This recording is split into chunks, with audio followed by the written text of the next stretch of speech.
आप लोग देख रहे हैं MAJP न्यूज। MAJP न्यूज देखने के लिए बहुत बहुत धन्यवाद। मैं मनीष कुमार वर्मा आप सभी लोगों को नमस्कार करता हूं।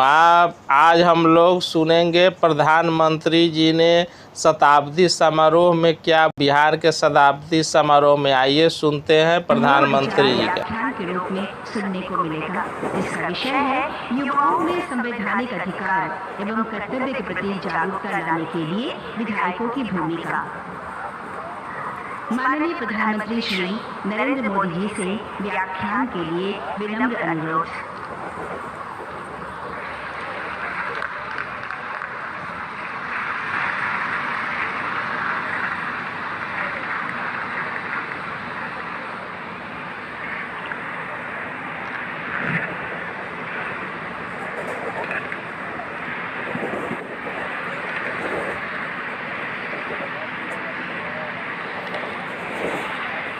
नमस्कार।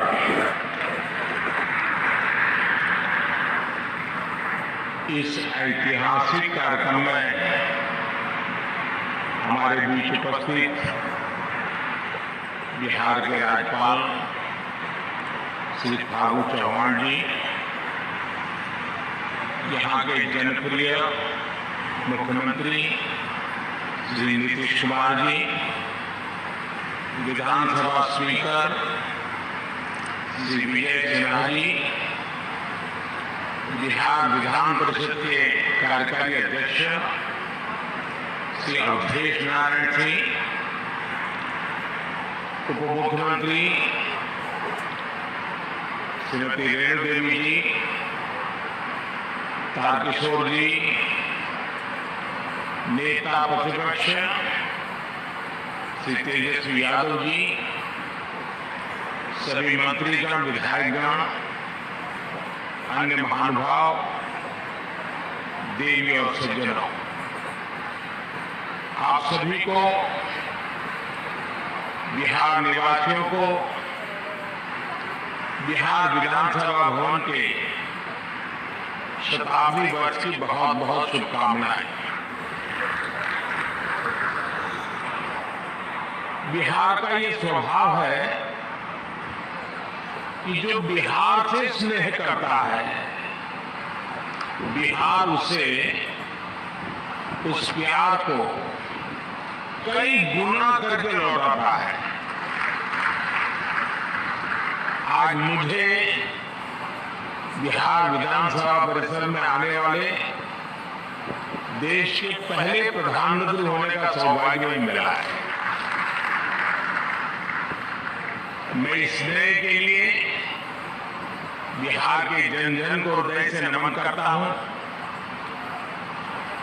मुख्यमंत्री जी का, स्पीकर महोदय का भी हृदय से बहुत बहुत आभार व्यक्त करता हूं। साथियों, मुझे कुछ देर पहले शताब्दी स्मृति स्तंभ के लोकार्पण का अवसर भी मिला। ये स्तंभ बिहार के गौरवशाली अतीत का प्रतीक तो बनेगा ही, साथ ही ये बिहार की कोटि कोटि आकांक्षाओं को भी प्रेरणा देगा। अब से कुछ देर पहले बिहार विधानसभा म्यूजियम और विधानसभा गेस्ट हाउस का शिलान्यास भी हुआ है। मैं इन विकास कार्यों के लिए नीतीश कुमार जी और विजय सिन्हा जी को हृदय से बधाई देता हूं। मुझे विधानसभा परिषद के शताब्दी पार्क में कल्पतरु के रोपण का भी सुखद अनुभव मिला है। कल्पतरु के विषय में मान्यता है कि हमारी आशाओं आकांक्षाओं को पूरा करने वाला वृक्ष है। लोकतंत्र में यही भूमिका संसदीय संस्थाओं की होती है।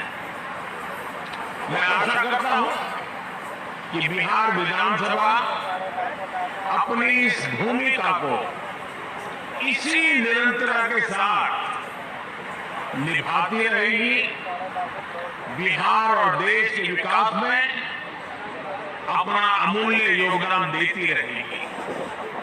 साथियों, बिहार विधानसभा का अपना एक इतिहास रहा है और यहाँ विधानसभा भवन में एक से एक बड़े और साहसिक निर्णय लिए गए हैं। आजादी के पहले इसी विधानसभा से गवर्नर सत्येंद्र प्रसन्न सिन्हा जी ने स्वदेशी उद्योगों को प्रोत्साहित करने, स्वदेशी चरखा को अपनाने की अपील की थी। आजादी के बाद इसी विधानसभा में जमींदारी उन्मूलन अधिनियम पास हुआ। इसी परंपरा को आगे बढ़ाते हुए नीतीश जी की सरकार ने बिहार पंचायती राज जैसे अधिनियम को पास किया। इस अधिनियम के जरिए बिहार पहला ऐसा राज्य बना जिसने पंचायती राज में महिलाओं को 50% आरक्षण दिया। लोकतंत्र से लेकर समाज जीवन तक समान भागीदारी और समान अधिकार के लिए कैसे काम किया जा सकता है, ये विधानसभा इसका उदाहरण है। आज जब मैं आपसे इस परिसर में विधानसभा भवन के बारे में बात कर रहा हूं, तो ये भी सोच रहा हूं कि बीते 100 वर्ष में ये भवन, ये परिसर कितने ही महान व्यक्तित्वों की आवाज का साक्षी रहा है। मैं नाम अगर लेने जाऊंगा तो शायद समय कम पड़ जाएगा, लेकिन इस इमारत ने इतिहास के रचयिताओं को भी देखा है और खुद भी इतिहास का निर्माण किया है। कहते हैं वाणी की ऊर्जा कभी भी समाप्त नहीं होती। इस ऐतिहासिक भवन में कही गई बातें, बिहार के उत्थान से जुड़े संकल्प एक ऊर्जा बनकर आज भी उपस्थिति है। आज भी वो वाणी, वो शब्द गूंज रहे हैं। साथियों, बिहार विधानसभा भवन का ये शताब्दी उत्सव एक ऐसे समय में हो रहा है जब देश अपनी आजादी का अमृत महोत्सव मना रहा है। विधानसभा भवन के 100 साल और देश की आजादी के 75 साल, ये केवल समय का संयोग नहीं है, इस संयोग का साझा अतीत भी है और सार्थक संदेश भी है।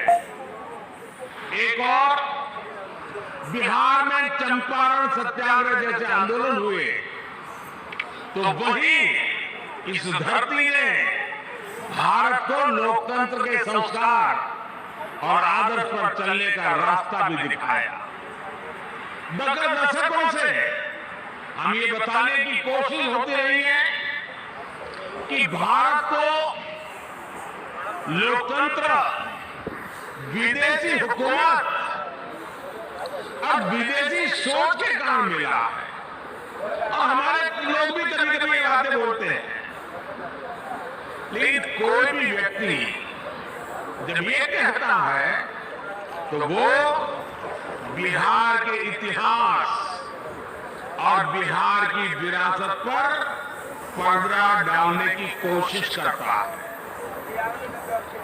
जब दुनिया के बड़े भूभाग सभ्यता और संस्कृति की ओर अपना पहला कदम बढ़ा रहे थे, तब वैशाली में परिष्कृत लोकतंत्र का संचालन हो रहा था।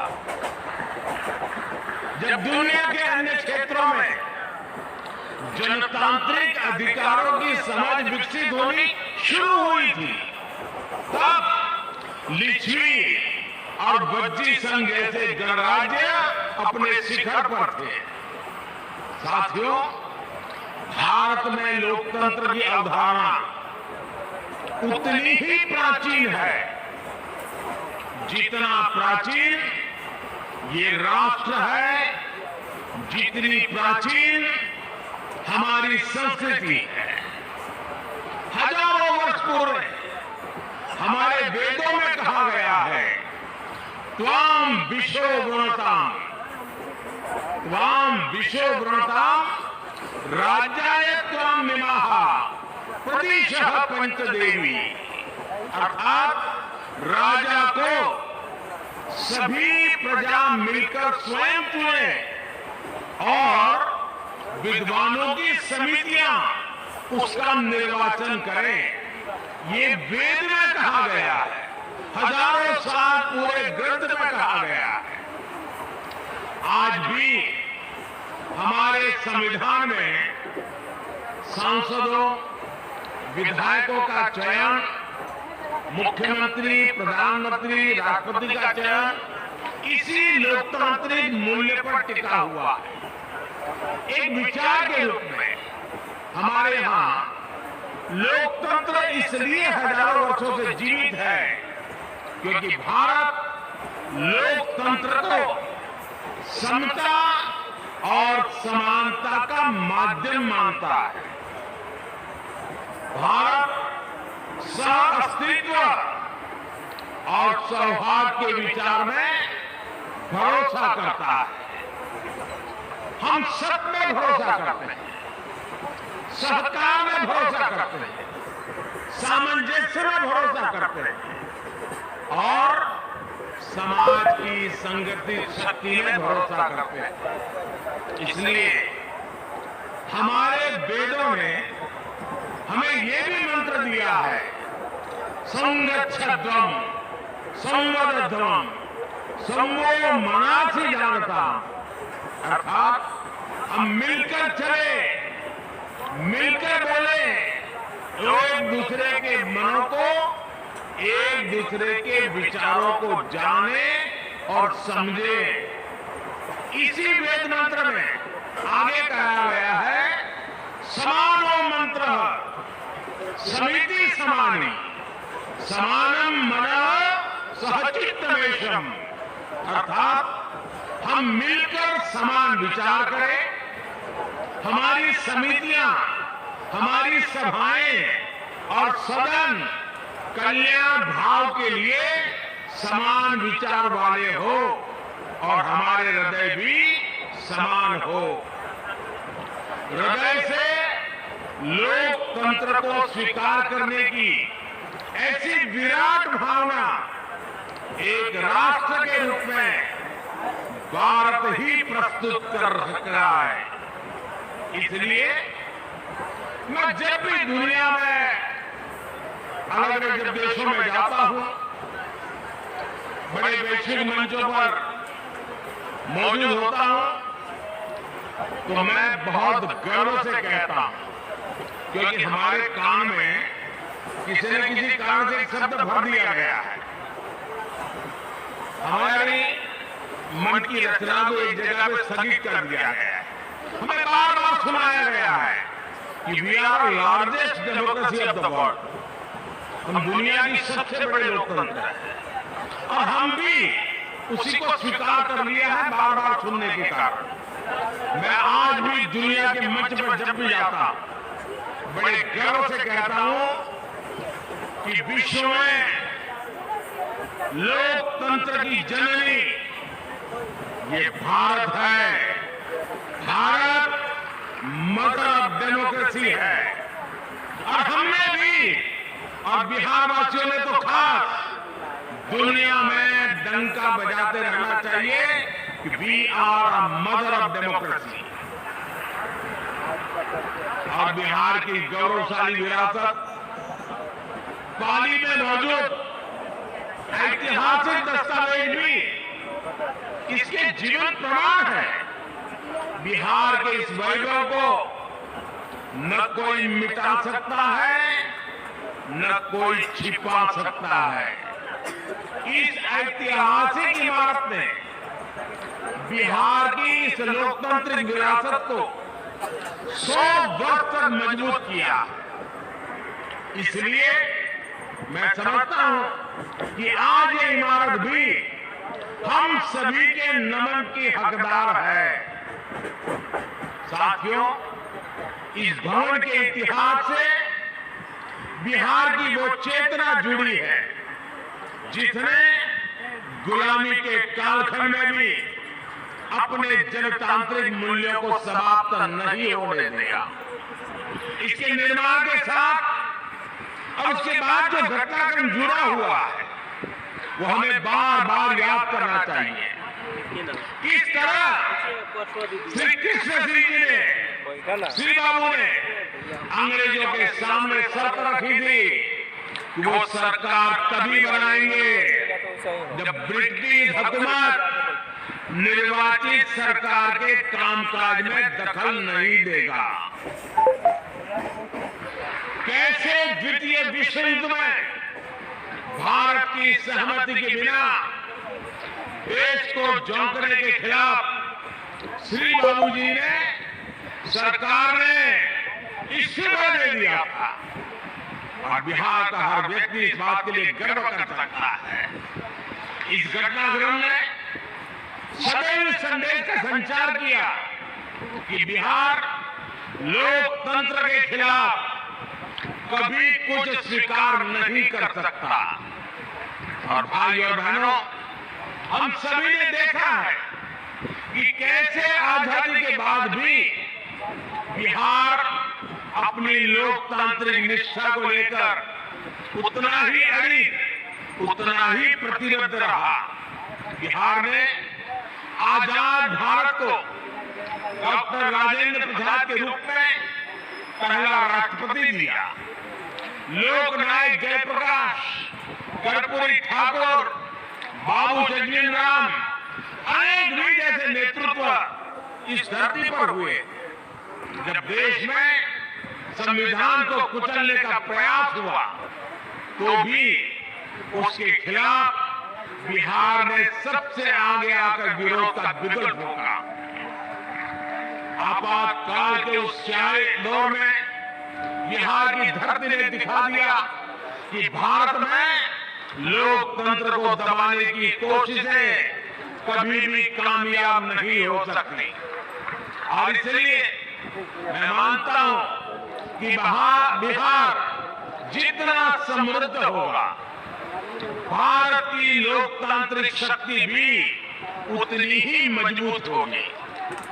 बिहार जितना सशक्त होगा, भारत भी उतना ही सामर्थ्यवान होगा।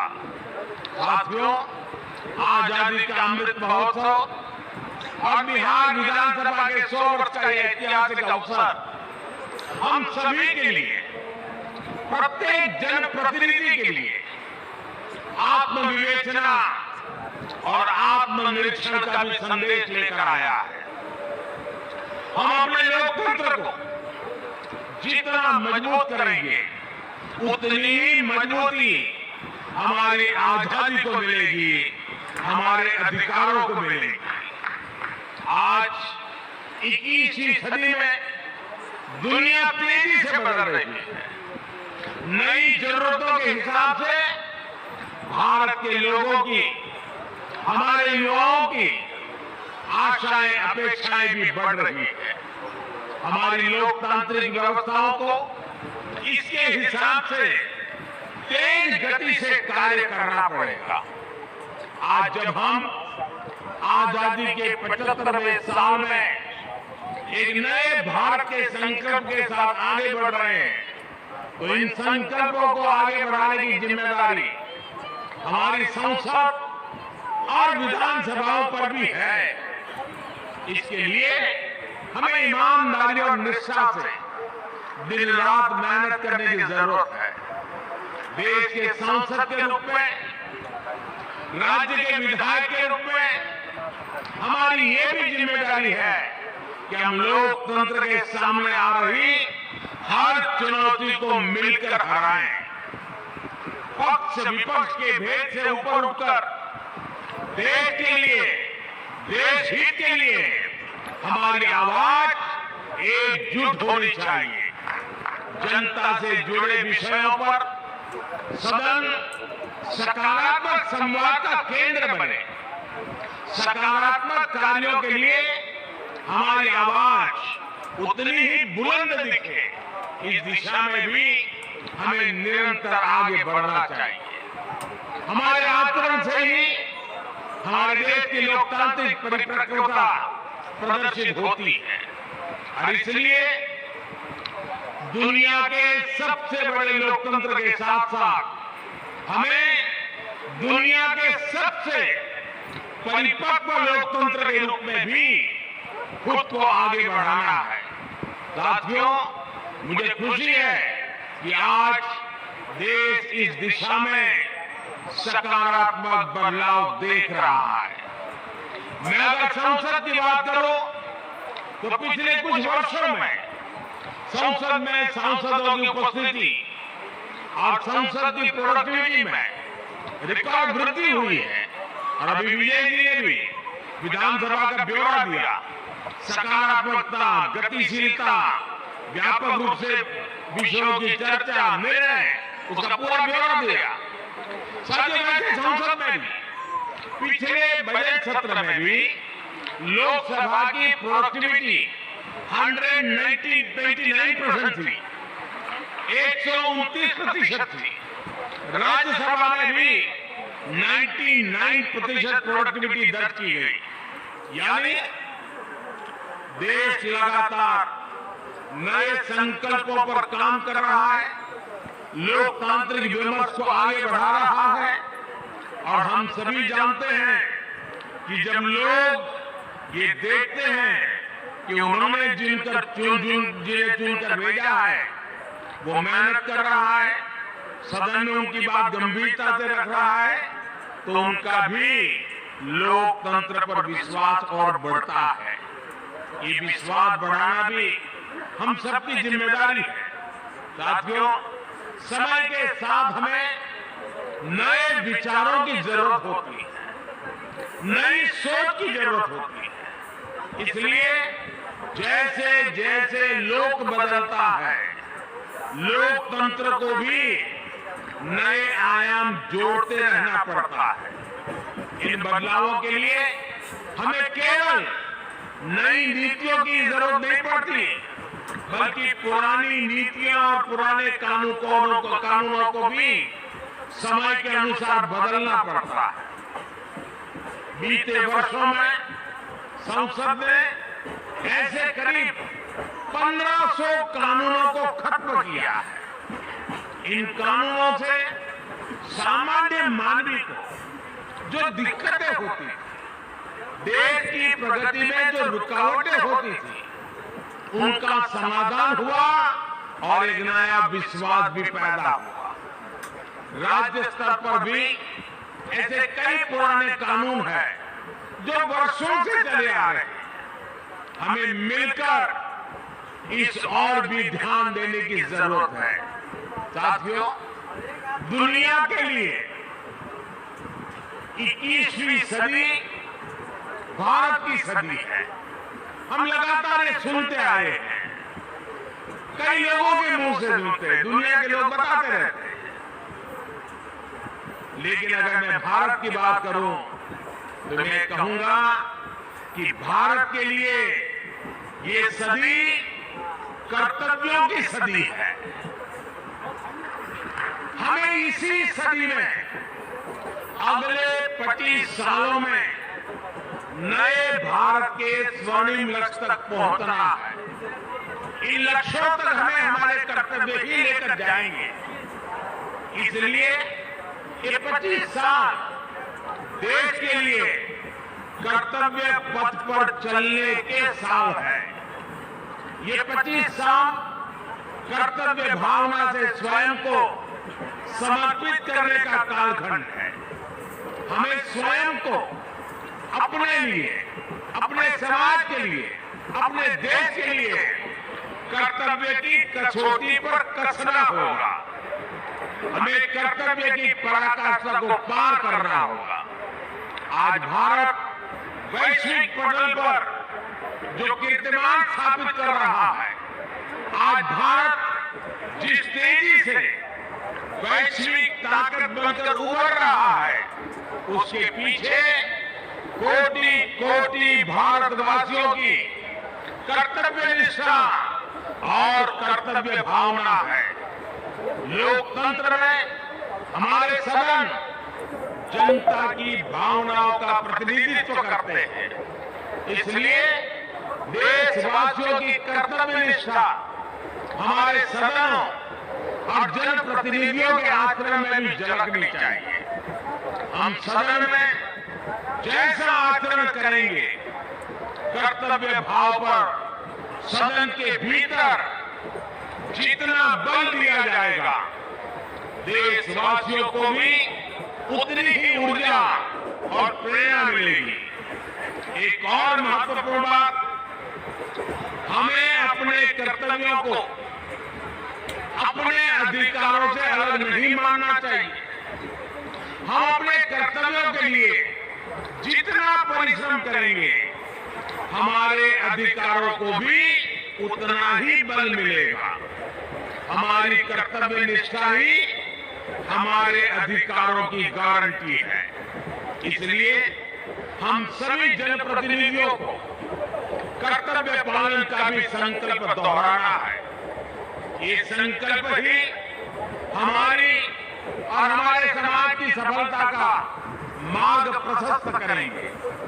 आज जब हम देश के अमृत संकल्पों को लेकर आगे बढ़ रहे हैं, तो हमें अपने कर्तव्य में, अपने श्रम में, अपने परिश्रम में कोई कमी नहीं छोड़नी है। एक राष्ट्र के रूप में हमारी एकता हमारी प्राथमिकता होनी चाहिए। गरीब से गरीब व्यक्ति का भी जीवन आसान बने। दलित, पीड़ित, शोषित, वंचित, आदिवासी, हर किसी को हर जरूरी सुविधा मिले, ये हम सभी का संकल्प होना चाहिए। आज सबको घर, सबको पानी, सबको बिजली, सबको इलाज जैसे जिन लक्ष्यों को लेकर देश काम कर रहा है, वो हम सबकी सामूहिक जिम्मेदारी है। बिहार जैसे सामर्थ्यवान और ऊर्जावान राज्य में गरीब, दलित, पिछड़े, आदिवासी और महिलाओं का उत्थान बिहार को भी तेज गति से आगे बढ़ा रहा है और बढ़ाएगा। और बिहार जब आगे बढ़ेगा तो भारत भी अपने स्वर्णिम अतीत को दोहराते हुए विकास और सफलता की नई ऊंचाइयों को छुएगा। इसी कामना के साथ इस महत्वपूर्ण ऐतिहासिक अवसर पर आप सब ने मुझे निमंत्रित किया, इस ऐतिहासिक पल के साक्षी बनने का अवसर दिया। इसके लिए मैं राज्य सरकार का, स्पीकर महोदय का और सभी यहाँ के वरिष्ठ जनों का हृदय से बहुत बहुत आभार व्यक्त करता हूँ। अनेक अनेक शुभकामनाओं के साथ इस 100 साल की यात्रा आने वाले 100 साल के लिए नई ऊर्जा का केंद्र बने, इसी एक अपेक्षा के साथ बहुत बहुत धन्यवाद, बहुत बहुत शुभकामनाएं।